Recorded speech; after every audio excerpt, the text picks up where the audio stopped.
नमस्कार भाई, सभी को एक बार फिर से आपका हार्दिक स्वागत है आपके अपने YouTube channel GK by Mohit पर। आज की वीडियो में हम हरियाणा जीके के प्रीवियस ईयर क्वेश्चन करने वाले हैं।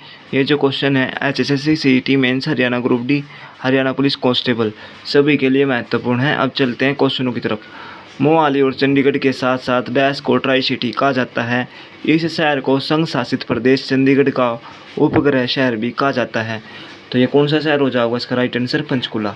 मोहाली और चंडीगढ़ के साथ साथ पंचकुला को ट्राई सिटी कहा जाता है। इस शहर को संघ शासित प्रदेश चंडीगढ़ का उपग्रह शहर भी कहा जाता है। ठीक है, अगले क्वेश्चन की तरफ चलते हैं। हरियाणा का एक प्राचीन और ऐतिहासिक शहर है। वस्त्र रिसाइकिल करने का वैश्विक केंद्र होने के कारण इस शहर को कास्ट ऑफ कैपिटल के नाम से भी जाना जाता है। तो इस शहर का नाम क्या हो जाएगा? पानीपत। पानीपत इसका राइट आंसर होगा। पानीपत हरियाणा का एक प्राचीन और ऐतिहासिक शहर है। वस्त्र रिसाइकिल करने का वैश्विक केंद्र होने के कारण इस शहर को कास्ट ऑफ कैपिटल के नाम से भी जाना जाता है। अगला क्वेश्चन देख लेते हैं। पांडु पिंडारा एक प्राचीन धार्मिक गांव है। इसका नाम महाभारत से मिला है। महाकाव्य के अनुसार यह वह जगह है जहां पांडवों ने अपने पूर्वजों का पिंडदान किया था। यह गांव हरियाणा के डैश जिले में स्थित है। तो पांडु पिंडारा कहाँ पर? आपका जींद में। ठीक है, अगले देखो इसकी डिटेल पढ़ लेते हैं। पांडु पिंडारा एक प्राचीन धार्मिक गांव है। इसका नाम महाभारत से मिला है। यह वह जगह है जहां पांडवों ने अपने पूर्वजों का पिंडदान किया था। यह गांव हरियाणा के जींद जिले में स्थित है। अगले क्वेश्चन की तरफ चलते हैं। जयपुर में केंद्रीय राष्ट्रीय आयुर्वेद संस्थान NIA हरियाणा के डैश में ऐसे ही एक संस्थान की स्थापना करने के लिए मदद करेगा। तो ये आपका पंचकुला राइट आंसर हो जाएगा। जयपुर में केंद्रीय राष्ट्रीय आयुर्वेद संस्थान NIA हरियाणा के पंचकुला में एक ऐसी संस्थान की स्थापना करने के लिए मदद करेगा भाई। ठीक है, पंचकुला इसका राइट आंसर हो जाएगा। अगला क्वेश्चन है। ग्रीन पीस की एक रिपोर्ट के अनुसार 2018 में दुनिया का सबसे प्रदूषित राजधानी शहर कौन सा था? तो ये था दिल्ली भाई। ठीक है, अगले क्वेश्चन की तरफ चलते हैं। अगला क्वेश्चन है। स्वच्छ सर्वेक्षण 2019 के परिणामों के अनुसार हरियाणा में सबसे स्वच्छ शहर और उत्तर भारत में दूसरा सबसे स्वच्छ शहर है। तो इसका जो राइट आंसर होगा करनाल। ठीक है, अगला क्वेश्चन देख लेते हैं। हरियाणा के किस धार्मिक स्थल को हाल ही में केंद्रीय पेयजल और स्वच्छता मंत्रालय द्वारा तैयार की गई 30 स्वच्छ प्रतिष्ठित स्थानों की सूची में शामिल किया गया है? तो ये आपका ब्रह्म सरोवर इसका राइट आंसर होगा। कुरुक्षेत्र में स्थित ब्रह्म सरोवर को हाल ही में केंद्रीय पेयजल और स्वच्छता मंत्रालय द्वारा तैयार की गई 30 स्वच्छ प्रतिष्ठित स्थानों की सूची में शामिल किया गया है। ब्रह्म सरोवर को अबुल फजल ने लघु रूप महासागर कहा है। इसका वर्णन मत्स्य पुराण में भी मिलता है। जनवरी 2019 में खेलो इंडिया यूथ गेम के दूसरे संस्करण में हरियाणा डैश रहा। तो दूसरे स्थान पर रहा था। अगला क्वेश्चन है। इस नृत्य रूप की उत्पत्ति महाभारत से हुई है। नृत्य करते समय कुछ नर्तक हाथ में ढोल लिए रहते हैं। इस नृत्य का नाम डैश है। तो ये कौन सा नृत्य हो जाएगा? धमाल। ठीक है, धमाल नृत्य की उत्पत्ति महाभारत से हुई है। नृत्य करते समय कुछ नर्तक हाथ में ढोल लिए रहते हैं। वर्तमान में यह नृत्य फसलों की कटाई की खुशी में किया जाता है। अगला क्वेश्चन है। डैश में हर साल चैत्र चौदस मेला लगता है। इस मेले में लोग ठीक उसी तरह अपने पूर्वजों का पिंडदान करते हैं जिस तरह युधिष्ठिर ने महाभारत युद्ध में मारे गए सभी रिश्तेदारों की याद में पिंडदान किया गया था। तो चैत्र चौदस का मेला कहाँ पर लगा है? पेवा। ठीक है, पेवा में हर साल चैत्र चौदस मेला लगता है। इस मेले में लोग ठीक उसी तरह अपने पूर्वजों का पिंडदान करते हैं जिस तरह युधिष्ठिर ने महाभारत में मारे गए सभी रिश्तेदारों की याद में पिंडदान किया था। अगले क्वेश्चन की तरफ चलते हैं। अगला क्वेश्चन देख लेते हैं। डैश रागनी और सांग नामक हरियाणवी संगीत शैलियों के सूर्य कवि के नाम से मशहूर कवि हैं। इस कवि को हरियाणा का शेक्सपियर भी का माना जाता है। तो ये दादा लक्ष्मीचंद इसका राइट आंसर हो जाएगा भाई। अगले क्वेश्चन की तरफ चलते हैं। डैश हिंदी कवि हैं जिन्हें हरियाणा का राज्य कवि की उपाधि से सम्मानित किया गया जब हरियाणा एक नया राज्य बना। तो डैश एक हिंदी कवि हैं जिन्हें हरियाणा का राज्य कवि की उपाधि से सम्मानित किया गया जब हरियाणा एक नया राज्य बना।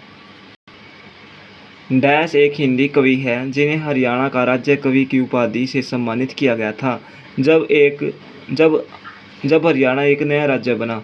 तो जब हरियाणा एक नया राज्य बना था ना शुरू में, तो राज्य कवि की उपाधि से सम्मानित किया गया था।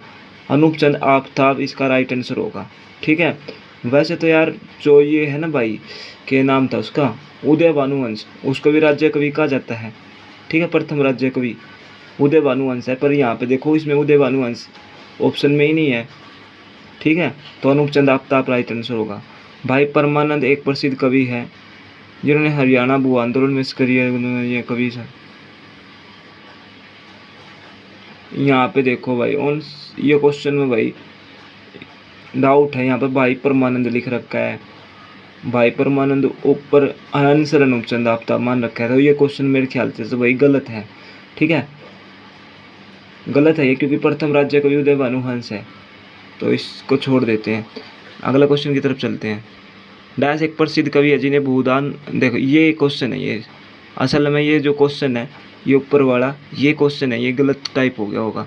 ठीक है, डैश एक प्रसिद्ध कवि है जिन्हें भूदान आंदोलन में सक्रिय भूमिका निभाई थी। यह कवि हिसार के रहने वाले हैं। इन्होंने विनोबा भावे का संदेश पहुंचाने के लिए अपने गीतों का इस्तेमाल किया। तो देख लो भाई, डैश एक प्रसिद्ध कवि है जिन्होंने भूदान आंदोलन में सक्रिय भूमिका निभाई थी। यह कवि हिसार के रहने वाले हैं और विनोबा भावे का संदेश पहुंचाने के लिए अपने गीतों का इस्तेमाल किया। तो ये था भाई परमानंद। ठीक है, ये ऊपर वाला क्वेश्चन मेरे तो डाउट में है भाई। ठीक है, उर्दू का प्रथम राज्य कवि था वो तो अनूप चंद आफ्ताब, ये यहाँ पे गलत है ये ऊपर वाला। ठीक है, ये कैमवे नंबर का था, 12 नंबर क्वेश्चन गलत है। 13वें नंबर का जो आंसर है भाई परमानंद है। भाई परमानंद ने विनोबा भावे के भूदान आंदोलन में सक्रिय भूमिका निभाई थी। ये हिसार जिले के निवासी थे। चौधरी भजनलाल ने इन्हें राज्य कवि की उपाधि से सम्मानित किया था। ठीक है भाई, इनका जन्म 6 अक्टूबर 1931 को हुआ था। इन्हें 26 जनवरी 1973 को सर्वोदय प्रचार के लिए साइकिल द्वारा पूर्ण हरियाणा दर्शन यात्रा की थी, जो अप्रैल 1973 को संपन्न हुई थी। भाई परमानंद हिसार के गांधी दादा गवेशी लाल के सानिध्य में भूदान यज्ञ बोर्ड में बढ़ चढ़कर भाग लिया था। तो याद रख लेना भाई, चौधरी भजनलाल ने इन्हें राज्य कवि की उपाधि से सम्मानित किया था। ठीक है, अगले क्वेश्चन की तरफ चलते हैं। अरावली पर्वत श्रृंखला हरियाणा के डैश भाग में स्थित है, तो ये दक्षिणी इसका राइट आंसर हो जाएगा। डैश नदी गग्गर नदी की मुख्य उपनदियों में से एक है। यह पंचकुला जिले में बहती है और पिंजौर के पास गग्गर नदी में मिलती है। तो ये कौन सी नदी हो जाएगी आपकी? कौशल्या। ठीक है, कौशल्या नदी गग्गर नदी की मुख्य सहायक नदियों में से एक है। यह पंचकुला जिले में बहती है और पिंजौर के पास गग्गर नदी में मिलती है। अगले क्वेश्चन की तरफ चलते हैं। अगला क्वेश्चन है, डैश और डैश सोनीपत जिले में उगाई जाने वाली प्रमुख फसलें हैं। इस जिले की मिट्टी बलुई लेकिन उपजाऊ है।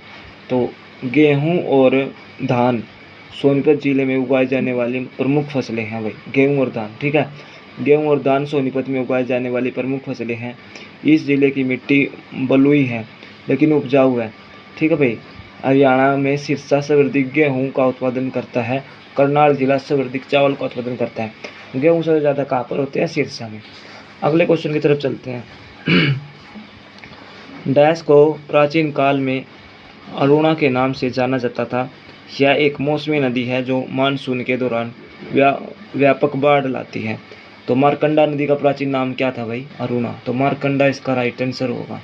मारकंडा नदी को प्राचीन मान्यताओं के अनुसार अरुणा के नाम से भी जाना जाता है। अगला क्वेश्चन है, राज्यों और केंद्र शासित प्रदेशों के डैश और डैश के पास राज्य स्तर पर वही अधिकार है और कार्य मिलता है जो केंद्र स्तर पर भारत के राष्ट्रपति को मिलता है।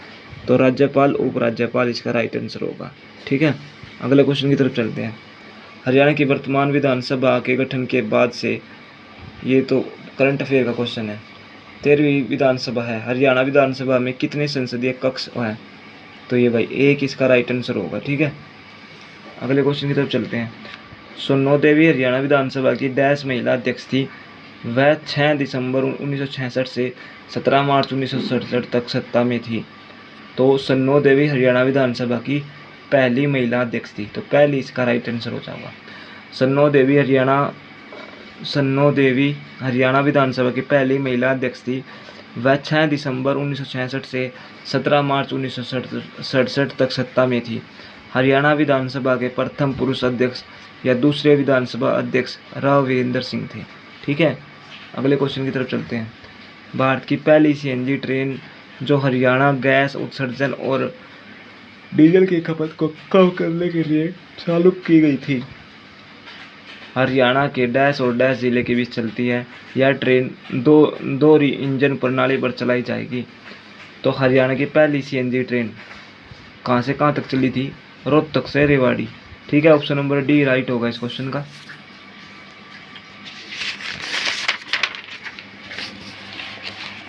ठीक है, देखो रोहतक रेवाड़ी। भारत की पहली सीएनजी ट्रेन जो हरियाणा गैस उत्सर्जन और डीजल की खपत को कम करने के लिए चालू की गई थी। हरियाणा के रोहतक और रेवाड़ी के बीच चलती है। यह ट्रेन दो ईंधन प्रणाली पर चलाई जाएगी। यह ट्रेन 13 जनवरी 2015 को चली थी। अगला क्वेश्चन है, हरियाणा वन विभाग के साथ साथ Bombay national history society BNHS ने गिद्धों के 3 प्रजातियों को बचाने के लिए डैश में जटायु संरक्षण प्रजनन केंद्र की स्थापना की है। तो जटायु संरक्षण प्रजनन केंद्र ये कहाँ पर आपका पिंजौर में है। ठीक है, इसकी स्थापना बताइए आप। जटायु प्रजनन केंद्र की स्थापना बहुत बार मैं बता चुका हूँ, कब हुई थी आप कमेंट करके बताना भाई। ठीक है, अगले क्वेश्चन की तरफ चलते हैं।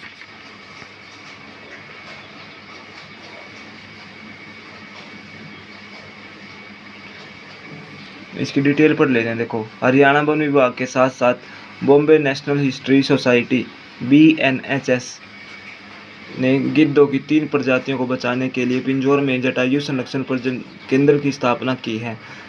बरवाला मोरनी में चिड़िया प्रजनन केंद्र है। ठीक है, याद रख लेना भाई इसको। अगला क्वेश्चन है, डैश हिसार जिले के हिरण पार्क में पाया जाने वाला मुख्य वन्य जीव है। तो हिसार जिले के हिरण पार्क में जो पाया जाने वाला मुख्य वन्य जीव कौन सा है? आपका ब्लैक बक। ठीक है, ब्लैक बक काला हिरण हिसार जिले के हिरण पार्क में पाया जाने वाला प्रमुख वन्य जीव है। हरियाणा में 2 हिरण पार्क स्थित हैं। दूसरा हिरण पार्क मैम रोहतक में स्थित है। तो भाई देख सकते हो, आज की वीडियो हमने हरियाणा जीके के 23 क्वेश्चन करे हैं, प्रीवियस ईयर है सारे सारे। और में एक जो राज्य कवि वाला है, जो अनूप चंद आफ्ताब मान रखा है, वो क्वेश्चन गलत है। ठीक है, क्योंकि वो उर्दू के राज्य कवि थे। ठीक है, प्रथम उर्दू राज्य कवि थे, मैं वैसे राज्य कवि नहीं थे।